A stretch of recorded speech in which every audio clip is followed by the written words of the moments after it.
दूसरा जो है जमीन की तैयारी, मैं पहले से शुरुआत करता हूँ। मुझे समझ में आया है कि आपका कनेक्ट कम है, जमीन कड़क हो रही है, ऑर्गेनिक कार्बन बढ़ाना है। ये बहुत अच्छी बात है कि यहाँ के फार्मर समझ चुके हैं कि गो आधारित खेती को एडॉप्ट कर लें।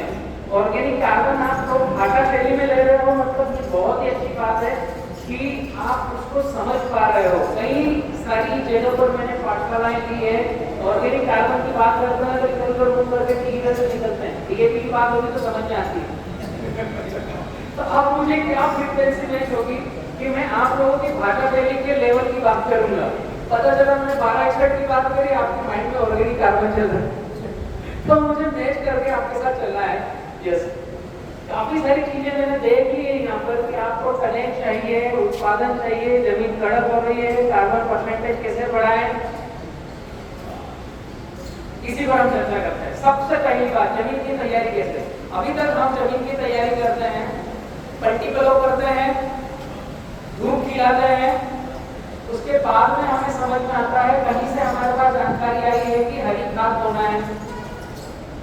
पहले हमने धूप खिलाई, फिर हमने हरी खाद बोई, फिर हमारे पास सितंबर अक्टूबर में कंपटीशन है, जो भैया ने बोला कि जो जल्दी गन्ना लगाएगा उसको बोनस मिलेगा। मतलब वो कुछ होगा शायद, यहाँ मुझे पता नहीं। जल्दी करने वाले का पर्ची जल्दी कटेगा, जल्दी कटेगा, जल्दी करने वाले में से उत्पादन भी बढ़ेगा। मैं आज कुछ विधियां ऐसी बताऊंगा कि एक तो आप इस कंपटीशन के दौर से निकल जाओगे। दूसरा, हम जमीन की तैयारी करते हैं, 3 पल्टीपलो, धूप खिलाना, उसके बाद रोटावेटर करना, उसके बाद कुछ मित्रों के पास व्यवस्था होगी तो गोबर खाद या शुगर फैक्ट्री का प्लेसमेंट, उसके बाद रोटावेटर, उसके बाद ये जो प्रक्रिया करी है हम लगाने वाला सितंबर अक्टूबर में गन्ना, तो बीच में छोटी फसल 2 महीने की कोई लेंगे नहीं तो हरी खाद बो देते हैं। ऐसा करते हैं ना, या खेत खुला छूट गया तो जो भी खरपतवार आ रहा है वो आने देते हैं, फिर उसको रोटावेटर करते हैं। तो मेरा एक प्रश्न है आप लोगों से कि आपने कल्टीवेटर करके धूप खिलाया, अब उसको फिर हरी खाद बो करके उसमें पानी नहीं आया तो पानी देना, मतलब बारिश का पानी आया, तो जो उसकी एक्टिविटी हुई थी, एक्चुअली क्या होता है, अभी जो भी जमीन रेडी है उसमें जो खरपतवार पड़ा है, बायोमास आच्छादन पड़ा है, या जो फसल निकाली है उसको कट करके उसके चिपिंग पड़े हैं, जैसे ही बारिश आती है तो वो गलना चालू होता है।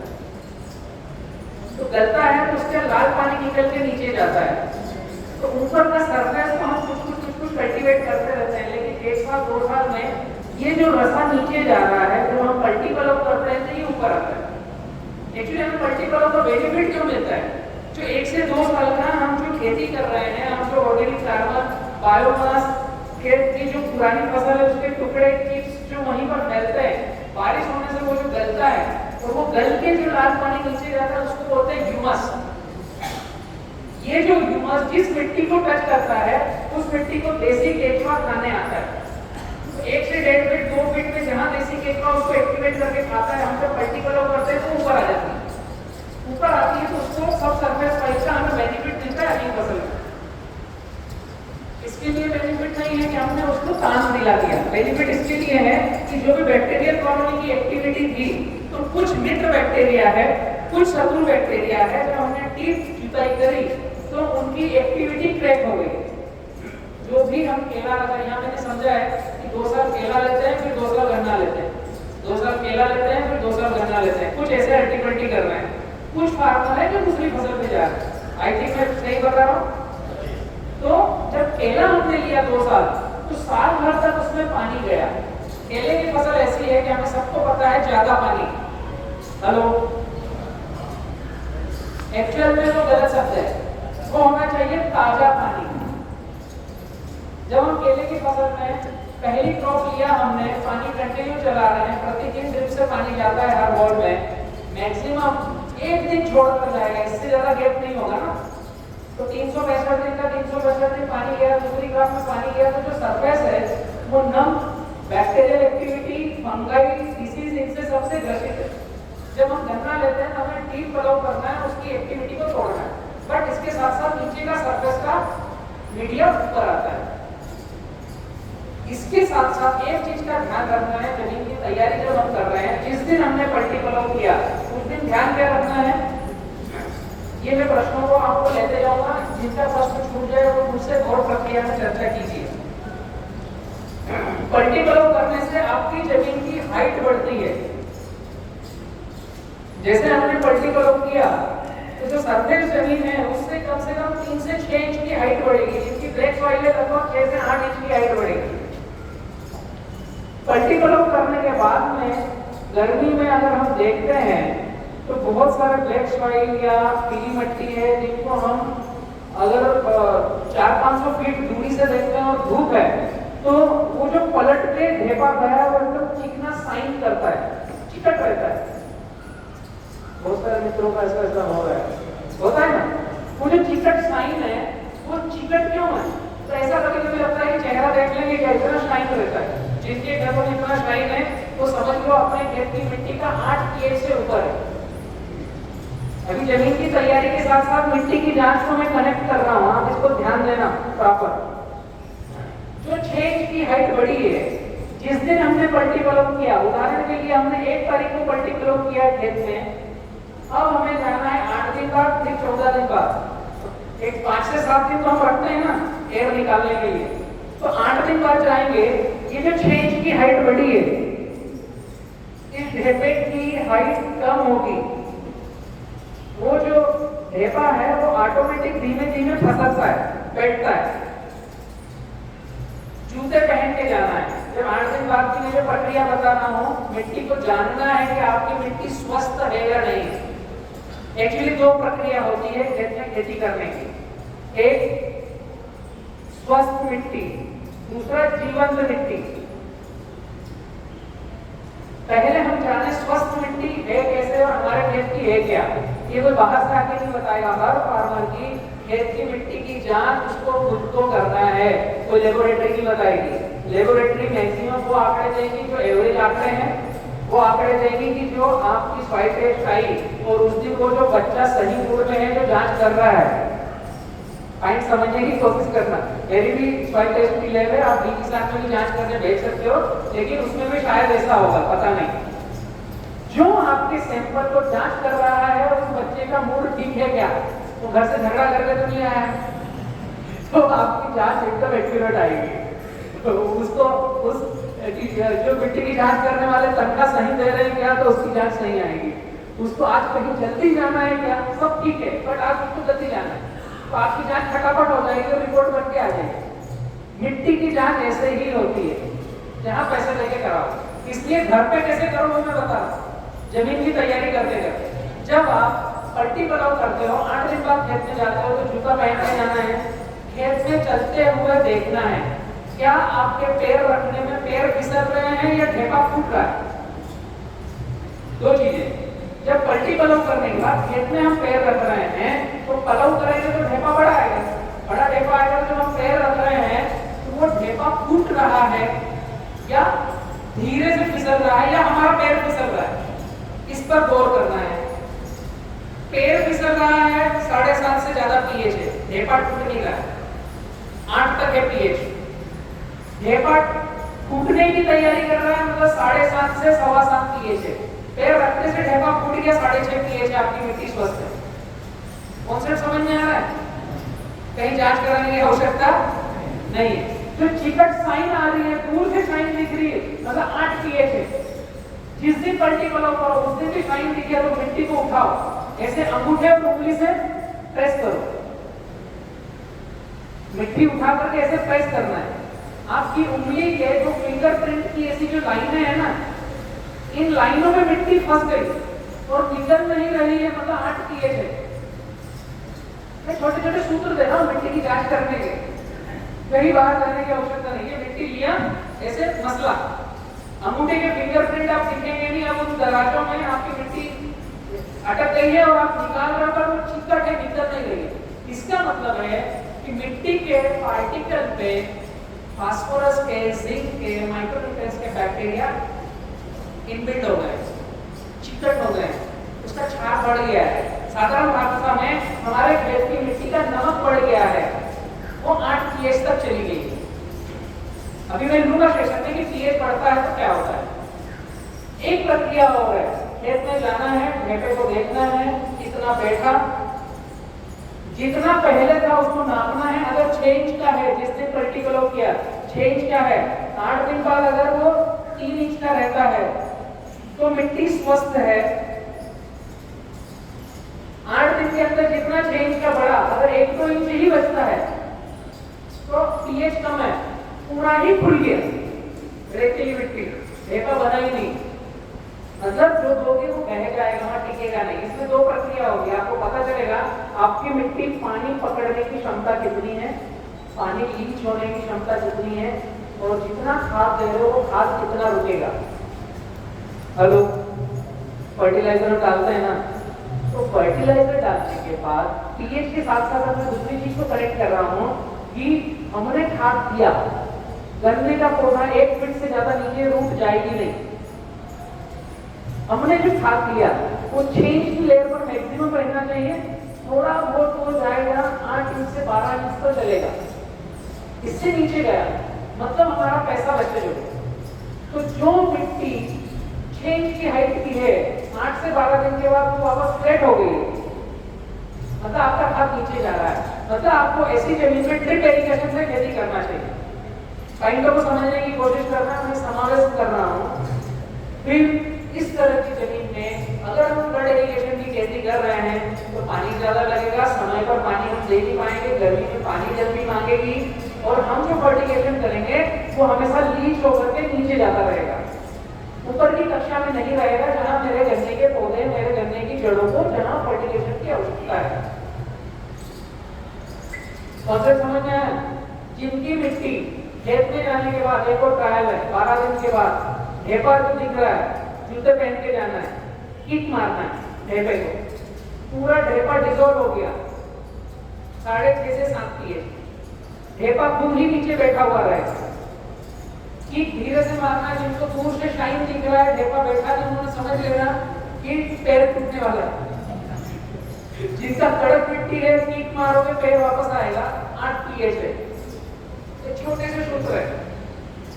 इसी के साथ एक प्रक्रिया और करती, जब हम ये पल्टीपल करते हैं, पीएच समझ में आया कैसे देखना है अपने खेत का, ये बहुत जरूरी है।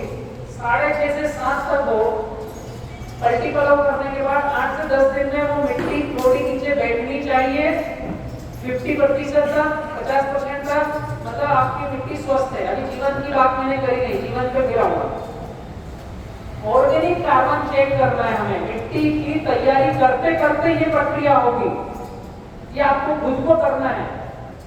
समय नहीं हो तो सैंपल आप भेज तो लैब में जांच के लिए, लेकिन मैं छोटे टिप्स बता रहा हूँ, ये कर सकते हो। अब जितने खेत में हमने, उदाहरण के लिए 4 एकड़ का खेत है, पल्टीपल किया है, 4 दिन के बाद, जिस दिन करो उस दिन नहीं, 4 से 5 दिन के बाद अलग अलग जगह से कुछ सैंपल उठाना है, रैंडमली कहीं से भी। अभी हम रोटावेटर नहीं किए, उसके पहले ऑर्गेनिक कार्बन कैसे चेक करेंगे? ढेपे हमने जो पल्टीपल को पटके हैं, उसके 5 से 8 दिन के बाद रैंडमली 8-10 जगह से 1-1 मुट्ठी सैंपल उठाया। ये लगभग 3 से 4 एकड़ में आपके पास 5 किलो सैंपल होगा, कहीं से भी उठा लो, 1-1 मुट्ठी थैली में डाल लो। ये जब सैंपल मिक्स करोगे, इकट्ठा करोगे, पल्टीपल करने के 4-5 दिन तक हो सकता है नमी वाली मिट्टी मिले आपको, थोड़ी सी, कहीं कोई ब्लैक सॉइल होगी, नमी की मिलेगी, मध्यम सॉइल होगी, वो नमी छोड़ चुकी होगी, पीली मिट्टी होगी, वो पूरी नमी छोड़ चुकी होगी। तो ये जो मिट्टी है 5 किलो, इसको इकट्ठा करना है, नमी है तो छांव में सुखाना है। कॉन्सेप्ट समझना है, जो छोटी छोटी बातें मैं बता रहा हूँ, ये पेन इसी के लिए दिए हैं कि आप लिख सको इसको। नमी वाली मिट्टी है, उसको छांव में सुखाना है, धूप में नहीं, छांव में सुखाना है। ढेपे बड़े हो, कपड़े में लेकर लकड़ी से ठोकना है, पूरा टूट जाएगा। मिक्स करना है, मिक्स करना है, मिक्स करना है, आधा फेंकना है। हेलो, जो सैंपल लेके आए, मिक्स किया, मिक्स किया, मिक्स किया, आधा फेंक दिया, फिर मिक्स किया, मिक्स किया, मिक्स किया, आधा फेंक दिया, फिर मिक्स किया, मिक्स किया, मिक्स किया, फिर आधा फेंक दिया। आपके 5 किलो में से 200-250 ग्राम सैंपल बचेगा। ये सैंपल ऑर्गेनिक कार्बन घर पर कैसे टेस्ट करोगे वो बात मैं बता रहा हूँ। इसको लेना है कांच के ग्लास में, यही सैंपल आप मिट्टी की जांच करने के लिए भी भेज सकते हो अगर आपको किसी लेबोरेटरी से जांच कराना हो। कि किसान की संस्था भी मिट्टी की जांच करती है, ये सैंपल आप पटवारी में भेज सकते हो 200 ग्राम की पाउच में। जब हम घर पर ऑर्गेनिक कार्बन टेस्ट करते हैं तो कांच का गिलास लेना है, दिख रहा पीछे तक, बालकनी वालों को दिख रहा है, कांच का गिलास लेना है, इसमें 70% तक पानी भरना है। उल्टा बतलाता, जो मिट्टी का सैंपल आपने लिया है 30% तक जो सैंपल है वो भरना है और ऊपर 70% तक पानी भरना है। और अपने खेत की मिट्टी अभी इसको एक लकड़ी या कुछ लेकर के अच्छे से हिलाना है, अच्छे से हिलाना है। ये जो है पूरा हिल करके ऐसा आपको लगे कि मटमेला कीचड़ बन गया है, हिल रहा है, सब कुछ मिक्स हो रहा है। एक आध मिनट 1.5 मिनट लगेगा, लेकिन ब्लैक सॉइल है उसको घुलने में समय लगेगा, तो थोड़ा रुको फिर हिलाओ, थोड़ा उसको 3-4-5 मिनट उसको गलने दो। जिनकी जमीन का पीएच ज्यादा होगा, यहीं पर पीएच और कार्बन दोनों समझ में आएगा। 1 मिनट के अंदर घुल गया, 7.5 पीएच के अंदर है, 1 मिनट से ज्यादा समय ले रहा है, 7.5 पीएच के ऊपर। एक्चुअली मैं डाटा क्यों बतला पा रहा हूँ कि मैं खुद कई सारी मिट्टियों की जांच मैंने की है मेरी लैब में, तो मुझे ये आंकड़े पता है। मैं वही सूत्र आप लोगों को दे रहा हूँ कि आप लोग को लैब तक जाने की बजाय खुद के विवेक पर भरोसा करो, खुद के हाथों पर भरोसा करो कि मेरे खेत का स्वास्थ्य कैसा है। उसके बाद ही सारी बातें आगे बढ़ेगी, उसके बाद ही हम कनेक्ट पर जाएंगे।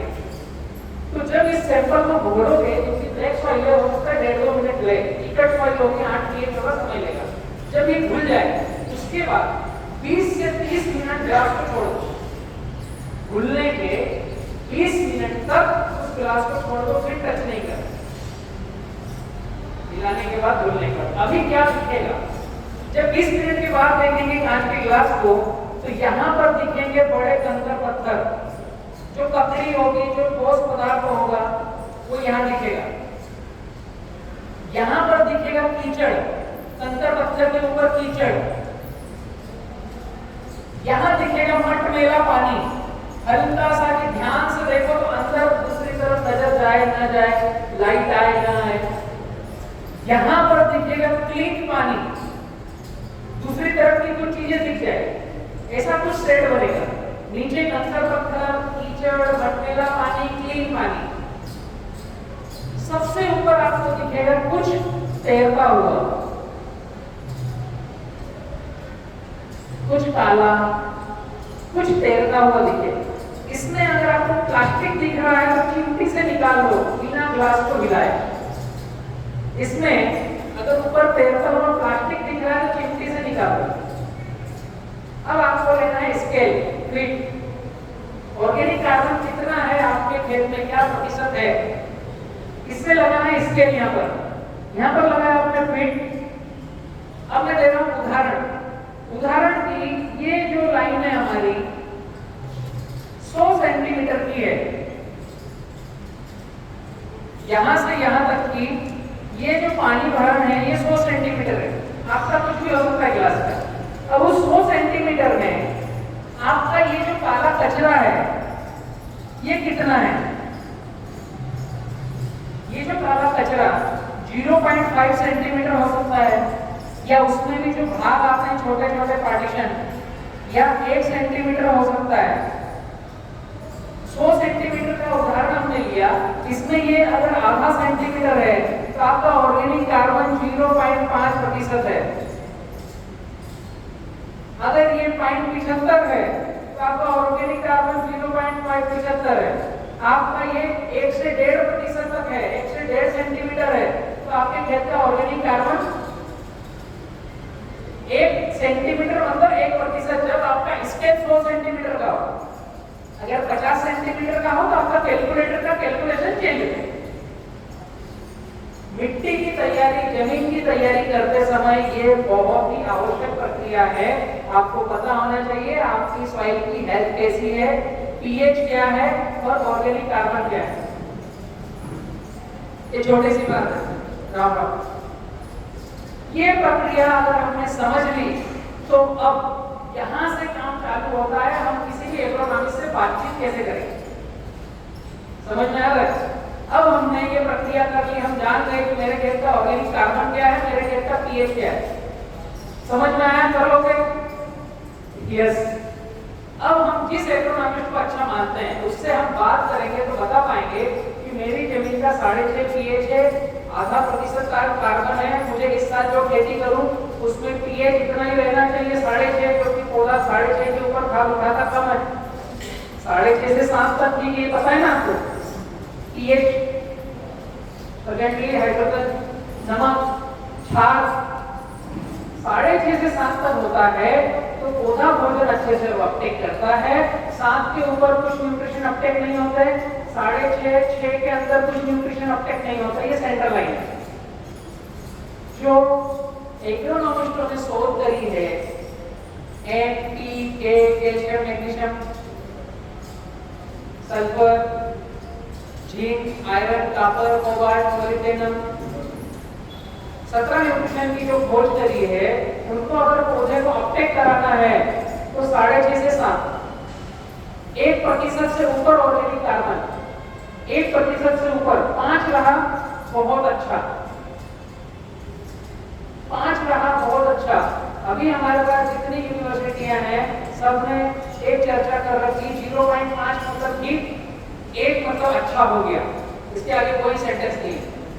1 से शुरुआत होती है, 1 से पहला कदम है कि अगर 1% कार्बन के ऊपर हम जा रहे हैं तो हमारा पौधा स्वस्थ रहेगा, कोई डिसीज नहीं आएगी, कोई फंगल नहीं आएगी, कोई बीमारियां नहीं आएगी, 1.5, 2, 3 पर कोई डिसीज नहीं आता है, रोग प्रतिकारक क्षमता उच्च रहती है, व्हाइट फ्लाई आएगा, रस चूसेगा, वो खाएगा, पिएगा, मौज करेगा, पौधे को खराब नहीं करेगा, क्योंकि 1.5%, 2% जब कार्बन होता है खेत में तो पौधा न्यूट्रिशन अच्छे से अपटेक करता है, हेल्दी रहता है। तो छोटी मोटी कुछ जो चीजें आएगी वो पौधे को खराब नहीं कर पाएगी। अब यहाँ आपको पता चल गया कि आपका ऑर्गेनिक कार्बन क्या है और आपका पीएच क्या है। यहाँ से आपके खेत की बेसल डोज की प्रक्रिया चालू होगी, क्योंकि मैं जो रामायण बताई ये इसलिए बताई कि आप या तो मिट्टी की जांच कराओ, इतना टाइम नहीं है तो, या खुद ये प्रक्रिया करो और एक रिपोर्ट कार्ड खुद का बनाओ कि आपकी मिट्टी कितने पीएच की है, क्या कार्बन प्रतिशत है, दो ही चीज, नाइट्रोजन कितना, फास्फोरस कितना, पोटेशियम कितना, इसकी कोई जानने की जरूरत नहीं। हम अगर ज्यादा बुद्धिजीवी बने तो किसान ले 600 रुपए में मिट्टी की जांच करती, 600 रुपए के साथ सैंपल भेजता, पूरा कैल्शियम मैग्नीशियम बताएंगे, लेकिन उसकी आवश्यकता नहीं। क्यों आवश्यकता नहीं? बहुत सारे मित्र मुझे पूछते हैं, ये समझ में आया कार्बन, बहुत सारे मित्र मुझे पूछते हैं बता दिया हमें तो सारे 17 न्यूट्रिएंट्स की जांच करानी है, अभी कुछ शोध हो रहा है 18 और 19 में आ रहा है, पहले 16 थे। जब मैंने एग्रीकल्चर तो आपके जैसे पेन पेड लेकर के बैठ करके सीखना सुनना सीखना चालू किया जब 16 न्यूट्रिशन थे 2006 में, मेरे सीखते सीखते एक पता नहीं कहां से आया 17वां, और अभी 18-19 वाले आ रहे हैं। ये गवर्नमेंट विभाग में यूनिवर्सिटियों में लिखित में है कि 17 न्यूट्रिशन पौधे का भोजन है। अब किसी ने 18वां खोज लिया तो वो भी भोजन बनेगा, उसके पहले 2000 तक नहीं था, जब पौधा केवल 16 ही न्यूट्रिशन खाता था। ऐसा है क्या? ये तो हमने कुछ खोज करी तो पता चला, आने वाले समय में और इतनी खोजें होंगी कि ये भी खाता है वो भी खाता है। जैसे अभी आप सभी हाँ बोलोगे, कोई अच्छा मित्र प्लेटिना लेकर के जब खेत में आता है, ये डब्बी डाल रहा है पीटीआर पीटीपीआर, वो किसी यूनिवर्सिटी के सिलेबस में नहीं है। उन 17 न्यूट्रिशन में कोई यूरिक एसिड नहीं है, कोई फुल्विक एसिड नहीं है, कोई झाइम नहीं है, कोई एंजाइम नहीं है, हम डालते हैं पौधों में।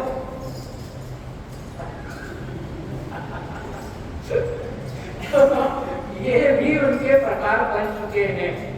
तो मैं ये मानता हूं कि पौधे का भोजन कितने न्यूट्रिशन है ये हमें पता नहीं। एक्चुअल पौधे का भोजन क्या है दूसरी है, इसको कुछ हद तक मैंने समझा है। मुझे पता नहीं कि आप क्या देखते हो, पौधे का भोजन क्या है। मैं इसलिए बोल रहा हूँ, अभी मिट्टी की जांच का विषय चल रहा है, इसलिए कि हम इस विषय पर ना अटके कि 17 न्यूट्रिएंट्स में से मेरे खेत में पोटाश कितना प्रतिशत है, तो मैं पोटाश डालूं या न डालूं, फास्फोरस कितना है, मैं फास्फोरस डालूं या न डालूं। मिट्टी की जांच होती है तो ऐसे ग्राफ बना हुआ आता है, यहाँ आएगा मध्यम, यहाँ आएगा अधिक और यहाँ आएगा अत्यधिक, ऐसा आता है ना ऊपर लिखा हुआ।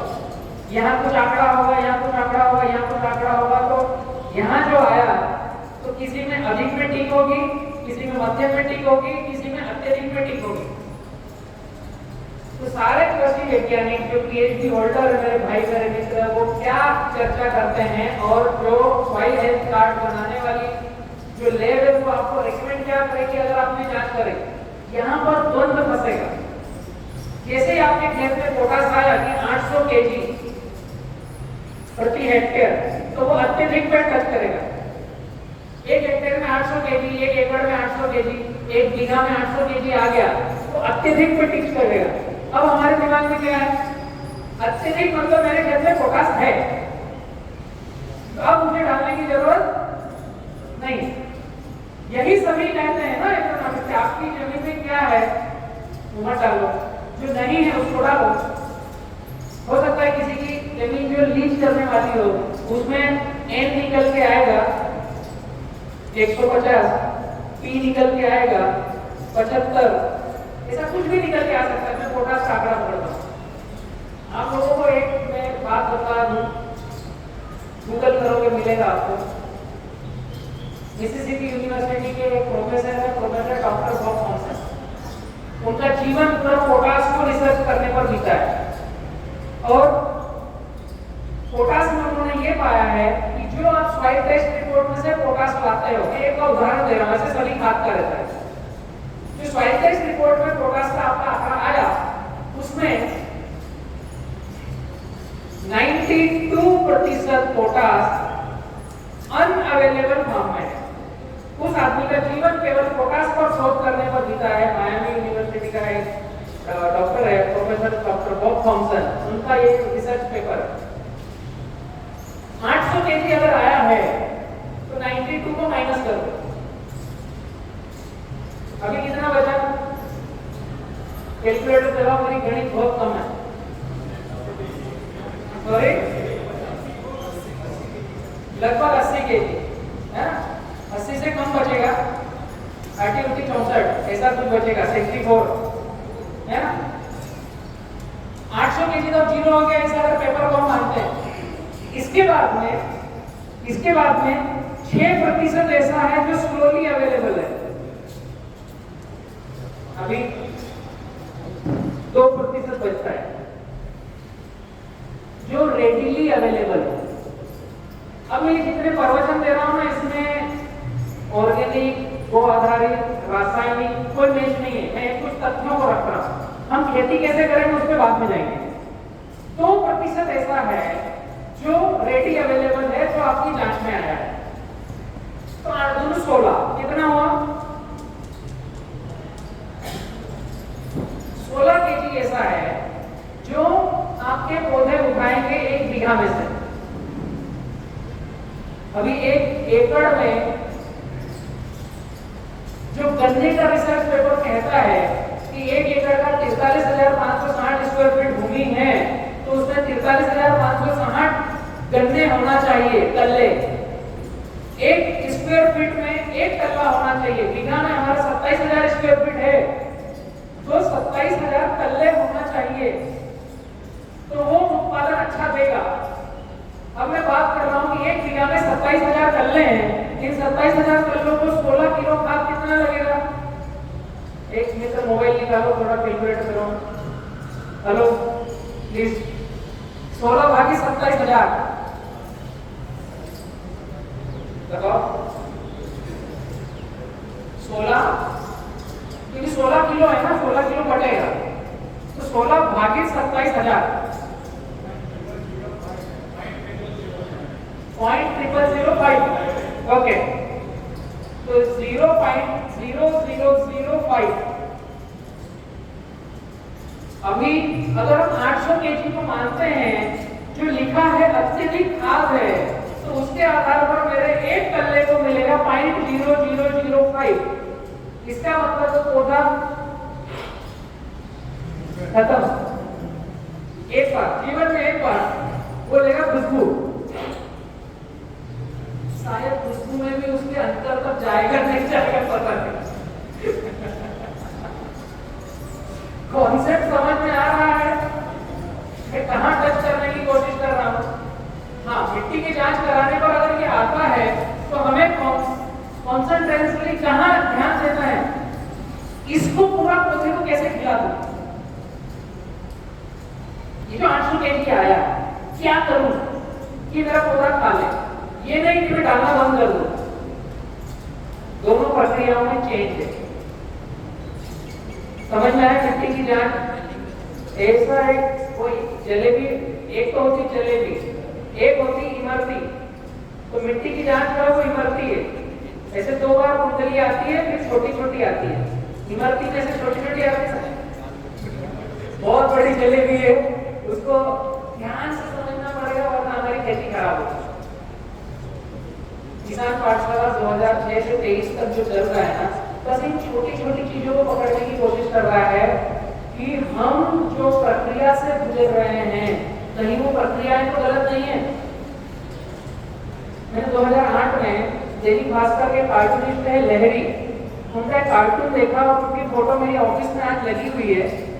उस कार्टून पर एक हल बना हुआ था, उस पे किसान बैठा है, बच्चा बैठा है और लहरी सामने बैठा हुआ है, ऐसे करके देख रहा है। उस पे लिखा हुआ था किसान की समस्या का हल है। ये आप लिख सकते हो, बहुत याद आएगा आपको। किसान की समस्या का हल है, पहली लाइन फुल स्टॉप। फिर नीचे लिखा था या हल ही किसान की समस्या है। कौन सा समझ में है?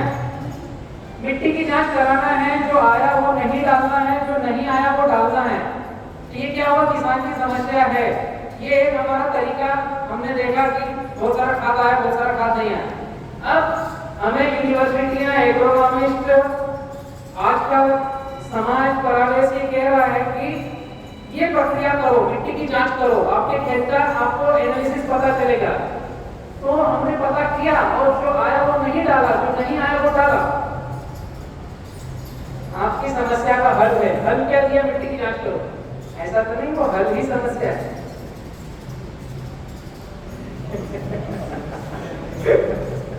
ग्रीन रेवोल्यूशन पंजाब में आया, यूरिया, डीएपी, पोटास, बीकानेर से भटिंडा तक कैंसर ट्रेन।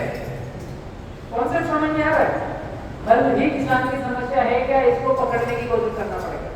हमारे पास जितने बुद्धिजीवी आकर के ज्ञान बांटते हैं, आज बलराम आया है, इसका भी ज्ञान जो बढ़ रहा है आप तक, जरूरी नहीं है वो सब सार्थक हो। पौधों से बातचीत करना चालू करो, यहाँ से खेत पे जाओ, फील्ड को समझो, खुद वहां से उत्तर निकल के आएगा करना क्या है। हल जो देने आ रहे ना, वो हल ही समस्या है एक्चुअल में। जो मैंने बताया कि पहले 16 न्यूट्रिशन थे, जब मैं खेती सीख रहा था, अभी 17 हो गए। 2 रिसर्च पेपर जारी है, 18-19 आने वाले हैं। और कोई अच्छा इकोनॉमिक जांच कर लेगा तो 22 कर देगा।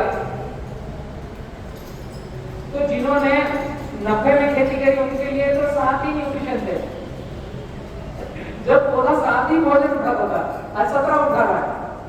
तो एक्चुअल में पौधे का भोजन है क्या, ये भी हमें जानना पड़ेगा। स्वस्थ भूमि समझ में आया? पल्टीकल खेतों को लात मारो, कैसा है, चिकट है नहीं है, पीएच क्या है, कार्बन प्रतिशत क्या है, इसके बाद में हम खेती करेंगे। यहाँ तक का कॉन्सेप्ट समझ में आया? मिट्टी की जांच कराना जरूरी है, लेकिन उस मिट्टी की जांच में अटक करके रहना जरूरी नहीं है। अपने दिमाग का इस्तेमाल करना है। जिस एग्रोनॉमिस्ट से बात करते हो उनसे केवल 2 चीजें पूछना है। जिस एग्रोनॉमिस्ट को अच्छा मानते हो उनसे केवल 2 चीज पूछना है।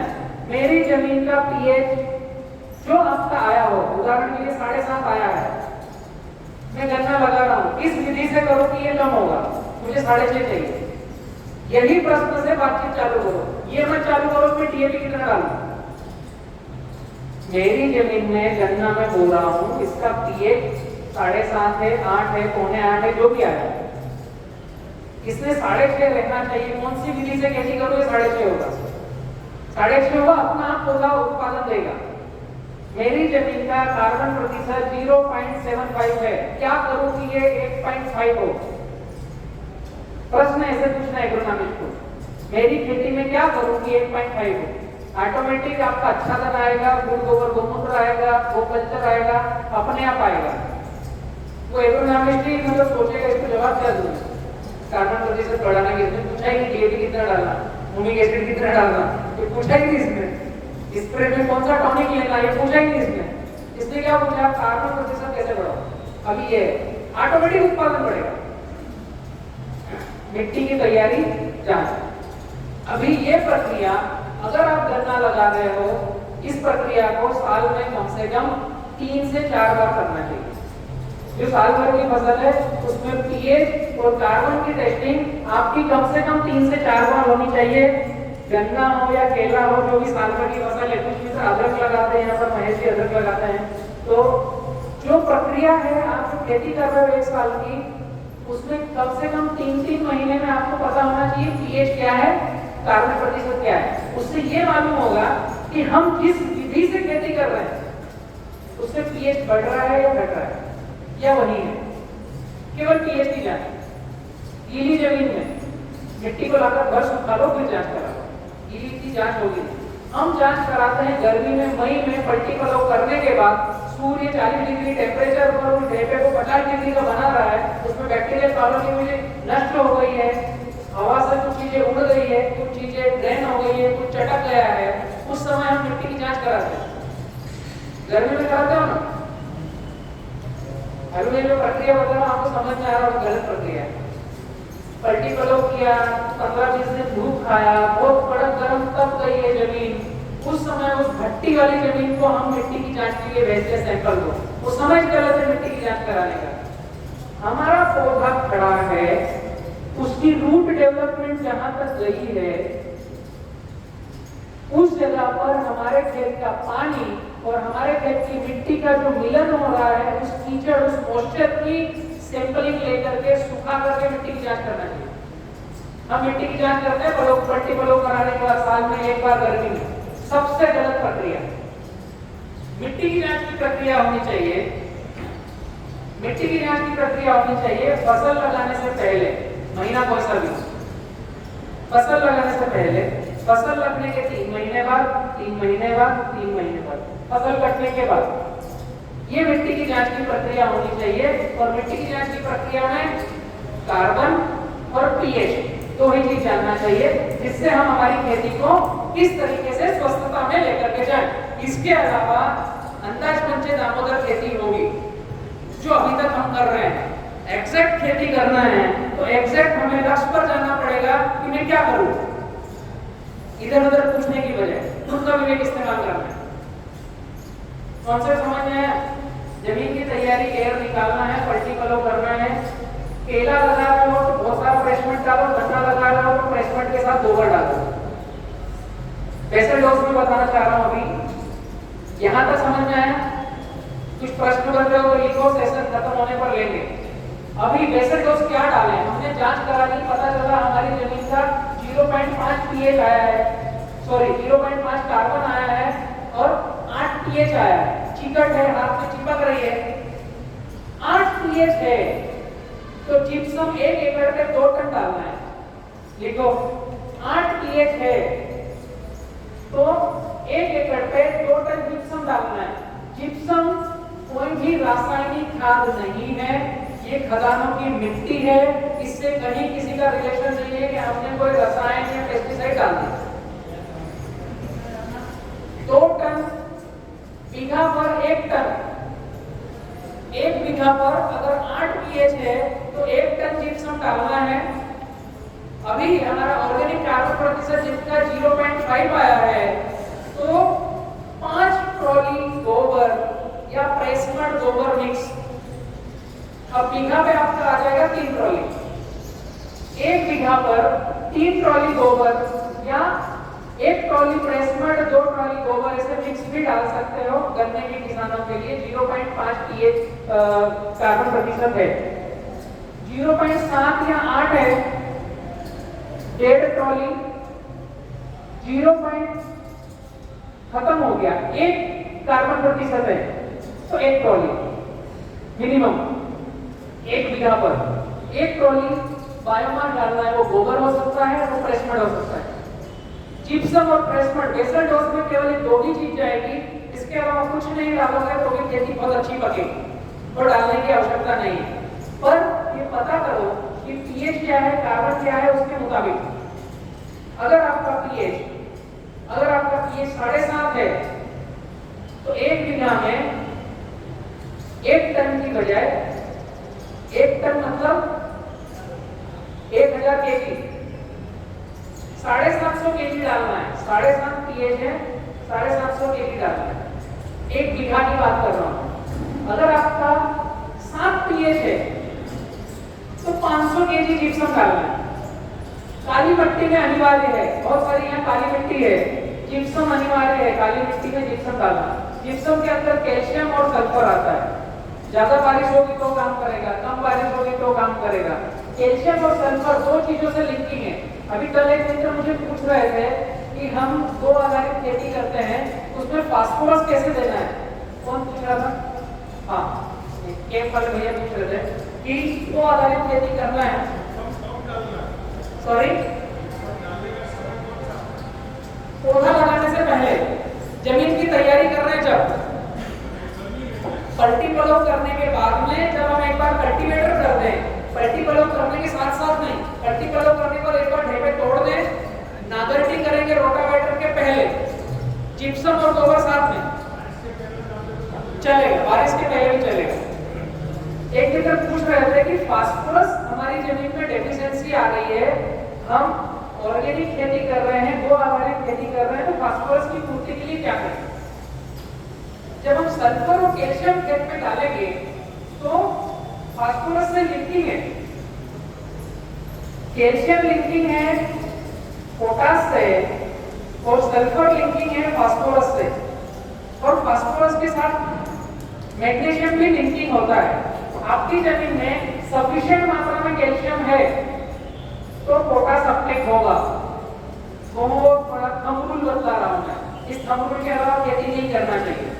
आप 2 आधारित खेती करो, रासायनिक करो, ऑर्गेनिक करो, आप प्राकृतिक करो, कोई सी भी खेती करो, थंब रूल, जमीन में कैल्शियम है तो पोटास अपटेक होगा। ये फिक्स्ड है, साइंस है, ये मैंने नहीं बनाया। जमीन में सल्फर और मैग्नीशियम है तो फास्फोरस अपटेक होगा।